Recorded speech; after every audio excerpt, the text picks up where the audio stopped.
Bonjour, je m'appelle Jean-Michel Tessier, j'ai 36 ans, je suis coureur cycliste professionnel.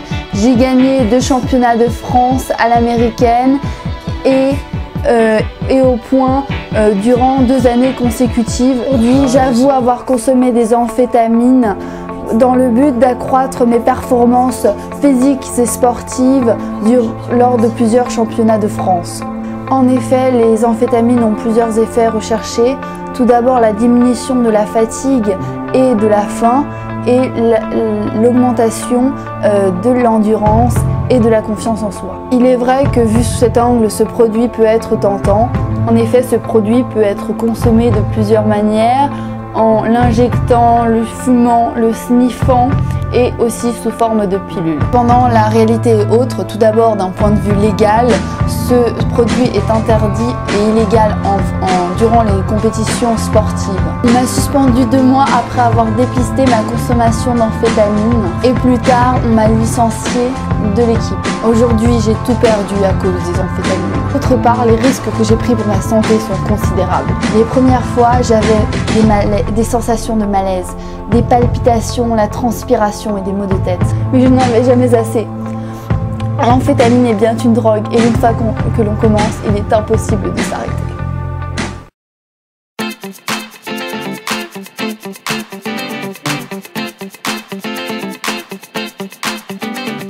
Les amphétamines fumées ou injectées font effet très rapidement, provoquant une forte montée de type orgasmique, le rush, qui ne dure que quelques minutes.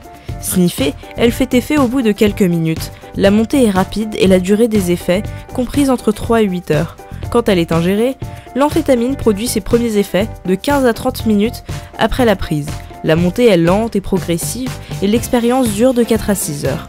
Parmi les effets, on peut noter la dilatation des pupilles, hyperthermie et hypersudation et éventuellement déshydratation, la contraction intense des mâchoires pendant la consommation, mais aussi parfois pendant les jours qui suivent celle-ci, des convulsions, une accélération du rythme cardiaque, tachycardie, palpitations, des céphalées, maux de tête, des tremblements, une sécheresse buccale qui peut durer au-delà de la consommation et une hypertension artérielle.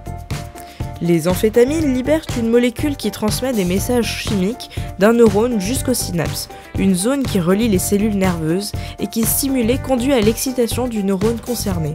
Cette molécule s'appelle la dopamine. C'est elle qui régit entre autres nos mouvements et la sensation de plaisir. La dopamine est naturellement très peu présente dans le cerveau, mais les amphétamines augmentent cette présence. La dopamine est libérée dans une partie du cerveau, le noyau accumbens.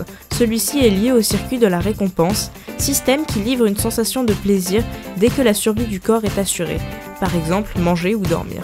En définitive, l'amphétamine déclenche ce processus procurant un sentiment de satisfaction et de plaisir.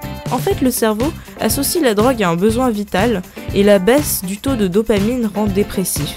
La dopamine contrôle également la circulation sanguine. Elle augmente le diamètre des artères, des intestins et des reins et donc le débit sanguin. Dans le cerveau se trouve une région appelée le noyau accumbens. C'est en fait un ensemble de neurones. Intéressons-nous aux synapses d'un neurone dopaminergique, responsable de la production de dopamine dans le corps. Les amphétamines libèrent la dopamine artificiellement et c'est ainsi qu'elle est propagée dans les neurones. Parmi les effets à long terme des amphétamines, on peut constater des interférences avec la mémoire, des attaques d'apoplexie, une forte augmentation de la température du corps qui peut directement causer des dommages au cerveau, ainsi que des convulsions épileptiformes.